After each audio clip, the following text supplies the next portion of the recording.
여러분 안녕하세요. 제가 지난번에는 삼성 다니던 애가 어쩌다가 요가 강사의 길을 걷게 됐는지 그 앞부분만 말씀드렸잖아요. 그 뒷부분 얘기를 안 해서 오늘 수업 마치고 집에 와서 이 고급진 화이트 와인을 먹으면서 얘기해 보려고 하는데요. 그리고 배고파서 이거 먹을 건데요. 이게 뭐냐면 그 비싸다는 그릭 요거트. 그릭 요거트 제가 비싸가지고 사실 그동안 먹고 싶었는데 못 먹다가 이번에 큰맘 먹고 한번 사봤어요. 항산화 물질이 들었다는 이 냉동 블루베리랑 같이 먹습니다. 와인과 함께 여러분도 같이 한잔 하실까요?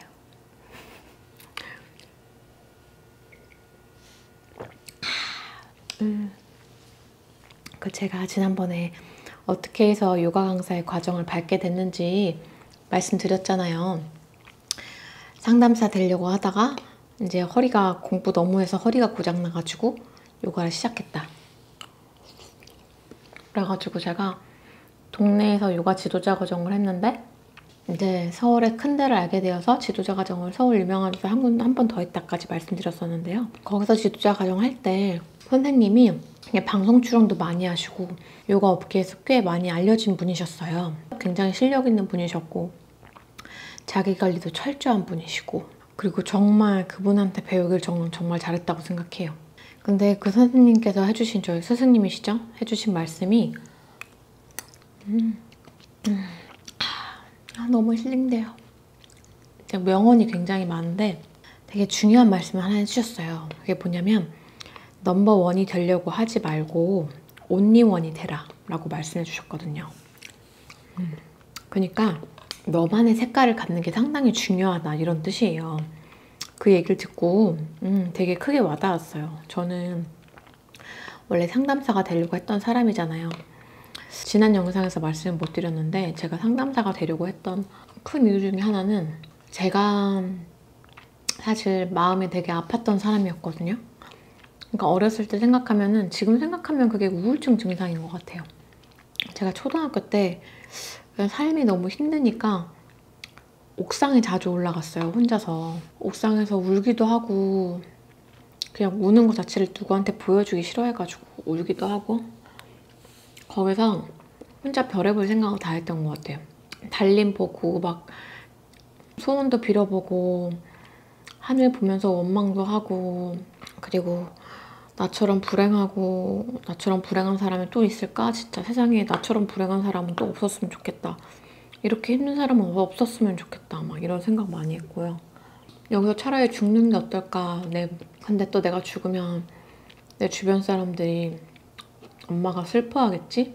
그냥 아예 그럴 바에 아예 그냥 세상에서 아무도 나를 모르는 것처럼, 내가 마치 없었던 것처럼 사라져버릴 수 있었으면 좋겠다. 이런 생각을 초등학교 때 진짜 많이 했었어요. 근데 이제 그래서 중학생 때는 제가 되게 어두웠던 애였거든요. 말도 되게 없었고 그냥 조용하게 좀 어둡게 다니는 애였는데 이제 부모님 다 이혼하시고 아빠랑 떨어져 살기 시작하면서 조금씩 밝아진 거예요. 그래서 고2 때는 조금 제 성격이 나았던 것 같아요. 근데 이제 제 마음 안에는 상처와 결핍이 있잖아요. 해소되지 않은. 근데 그게 성인이 되어서도 계속 있었어요. 그러니까 20대 내내 저는 진짜 열심히 살았거든요. 대학교까지 2시간 거리였는데 아침 진짜 8시까지 도서관에 도착해서 공부하다가 수업 들어가고, 그리고 수업 끝나면 다시 도서관 가고, 또 이제 학자금 대출 받아서 학비를 좀 장학금을 받아야 되니까 공부를 열심히 했거든요. 그리고 어차피 용돈이 거의 없으니까 알바를 했는데 그게 가장 페이가 좋은 게 이제 과외잖아요. 가장 그 시간 대비 효율이 좋은 게. 그래서 과외 알바하고, 그리고 취업 잘하고 싶으니까 스터디하고. 저의 대학교 내내 1학년 때 빼고 저의 캠퍼스 라이프는 사실 그냥 도서관, 수업, 서울로 강남으로 스터디 가고 과외 알바하고 그게 끝이에요. 그거밖에 없어요. 아, 그리고 헬스장 가서 운동한 거.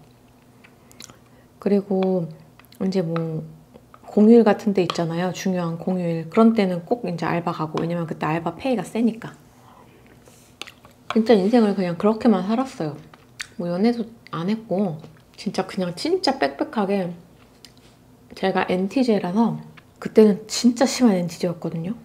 지금 생각하면 지금은 굉장히 널널하고 내가 NTJ가 맞나 싶은데 그때는 진짜 그 이동 시간이 기니까 내가 지하철에서 무슨 공부를 하지까지 다 계획을 해놨었어요. 알바도 빽빽하게 했었고 사실 제 인생이 초등학교 때부터 계속 알바 인생이긴 했거든요. 그러다가 이제 삼성을 들어간 건데 그러면 되게 행복해야 되잖아요. 그렇게 고생을 많이 해가지고 들어갔는데 근데 행복하지가 않은 거예요.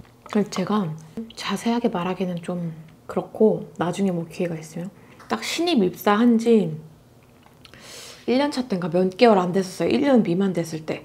그때 너무 진짜 사람에 대한 스트레스를 너무 많이 받은 거예요. 그때 처음으로. 와, 진짜 그렇게 그러다가 제가 그렇게 건강했던 제가 결핵에 걸렸어요. 진짜 말도 안 되게. 진짜 그냥 저는 어릴 때부터 워낙 건강했거든요. 감기도 거의 안 걸리는 애였고. 그리고 이제 앞서 말씀드렸다시피 맨날 끝나면 운동 가고 그리고 지금은 제가 식단을 열심히 안 하지만 그때는 진짜로 열심히 했거든요.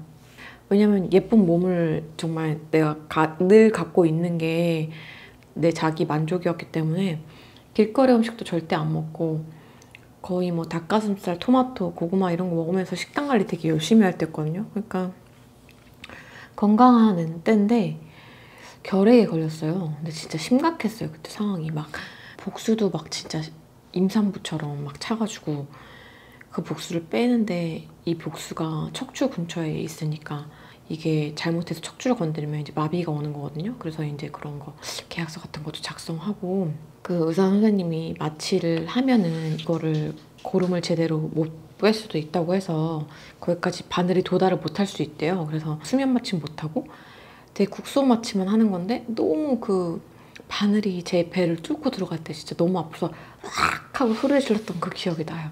울면서. 그 스트레스가 너무 많아서 그렇게 병이 왔었고 그리고 그렇게 내가 원하는 어떤 스펙을 쟁취했는데도 늘 마음 안에 공허함이 있었거든요. 어떤 거였냐면 남들이 볼 때는 제가 약간 엄친딸 같은 느낌이었어요. 왜냐면 공대 졸업해서 대기업 갔지. 그것도 가장 그 봉급이 높다는 반도체로 들어갔지. 그리고 그때 저는 또 영어도 좀 공대생 치고는 잘했거든요. 영어도 좀 잘하지. 그리고 운동도 좀 오래 해서 운동도 하지. 그리고 꾸미는 거 좋아하니까 막 겉으로 좀 이렇게 예쁘게 꾸미고 다니지. 그러니까 약간 그렇게 봐줬었어요. 저를 감사하게도. 근데 사실은 저는 그게 굉장히 뭐랄까 좋으면서 되게 부담스러웠었어요. 왜냐하면 제가 사실은 그런 애가 아니니까.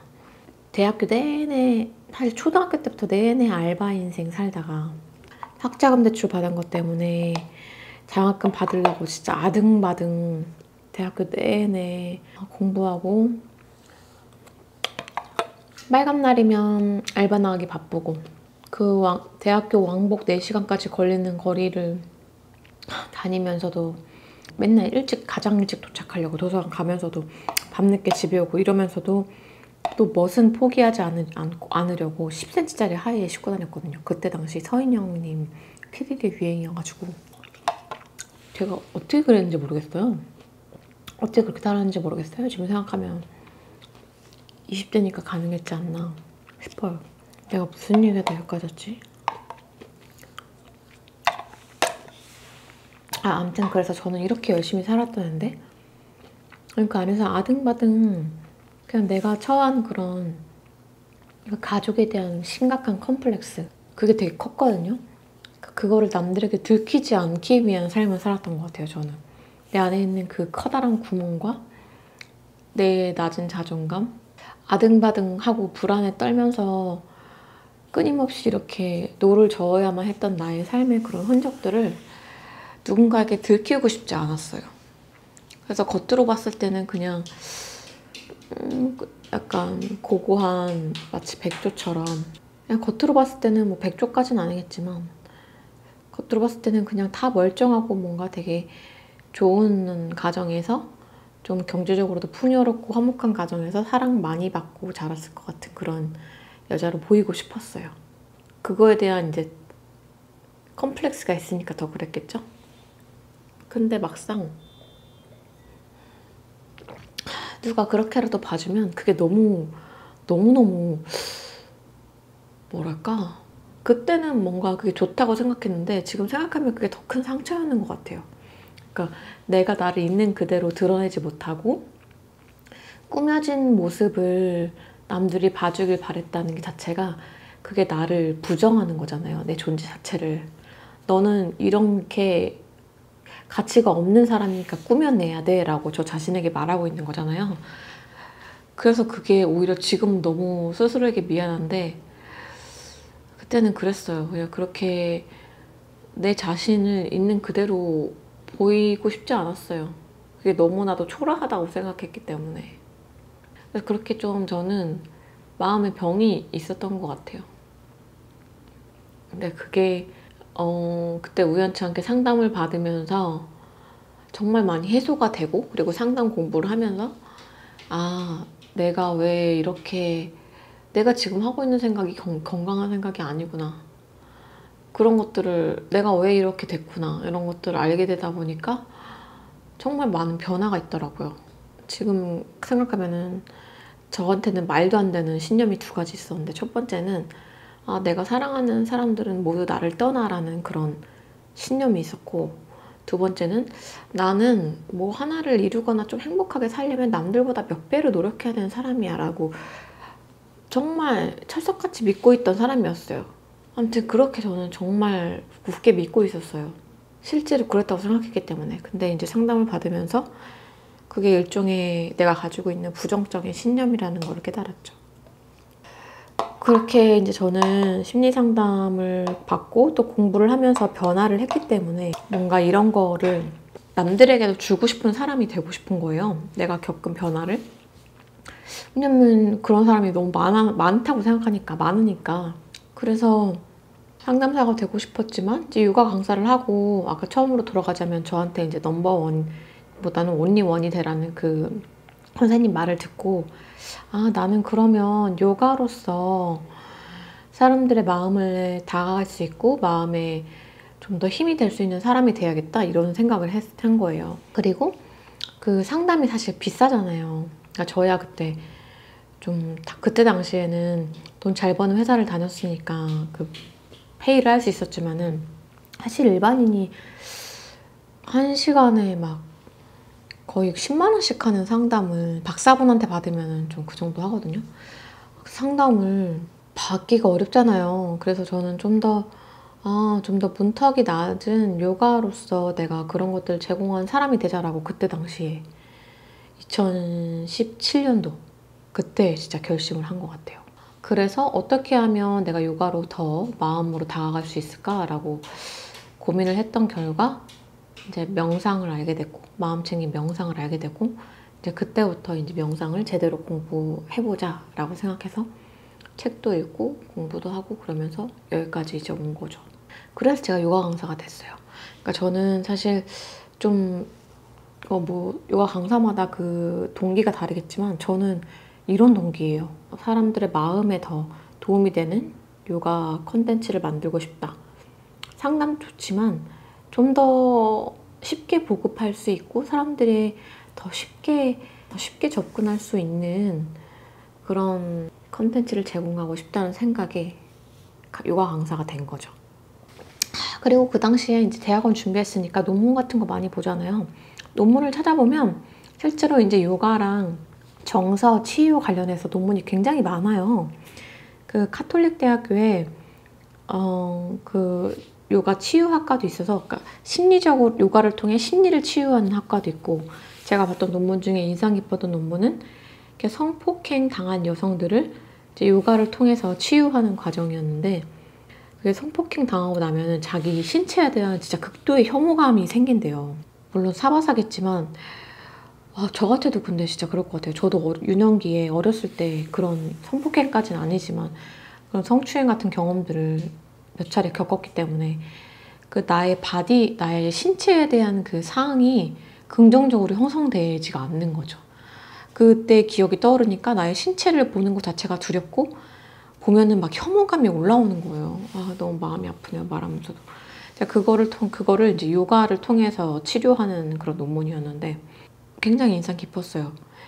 인상 깊었던 것 중에 되게 와닿는 부분이 뭐였냐면 이게 보통 여자들이 이제 우리가 외모 지상주의 시대를 살고 있으니까 나의 신체에 대한 그 자각이 어떤 내 존재의 일부분으로 느끼기보다 그러니까 남들에게 보여지는 그 대상으로서 느끼고 있다는 거예요. 그런 경우가 근데 그게 너무 공감 가는 거예요. 특히나 20대 여성들은 외모에 관심이 많잖아요. 그러니까 이게 나의 어떤 기능을 하는 나의 신체 그리고 어떤 나의 소중한 신체의 일부분이라는 그 자각보다 누군가에게 보여지기 위한 신체에 대한 자각이 더 큰 거죠.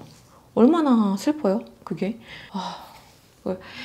근데 그거를 이제 요가를 통해서 내 신체에 대한 자각, 내 신체와 연결되어서 그 감각을 느끼며 이게 누군가에게 보여지기 위한 게 아니라 누군가에게 성적 대상화가 된 게 아니라 진짜 그냥 나의 삶에 도움이 되는 그 신체로서의 기능을 하는 그런 일부분, 내 소중한 나의 부분 이런 쪽으로 이제 자각이 된다는 거예요. 그러면서 치유가 되는 과정이었는데 너무 감동적이었어요, 그게.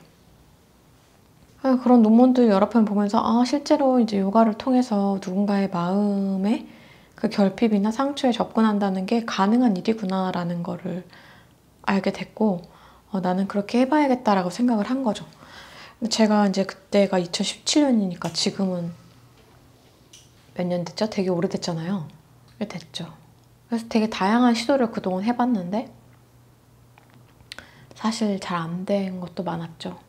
제가 어디 회사 이제 론칭한다고 해서 거기서 요가랑 명상 강의를 굉장히 많이 찍었는데 결국 그 회사 론칭이 안 돼서 엎어졌고 또 2019년도에는 제 명상을 들었던 이제 회원님께서 앱을 만들어주겠다 하셔가지고 진짜 되게 재밌는 창업 스토리인데 이건 또 나중에 들려드릴게요. 이야기가 길어가지고 어쨌든 정말 많은 노력을 2년 동안 쏟아부었지만 실패하고 그래서 제가 이렇게 유튜브를 하게 됐어요.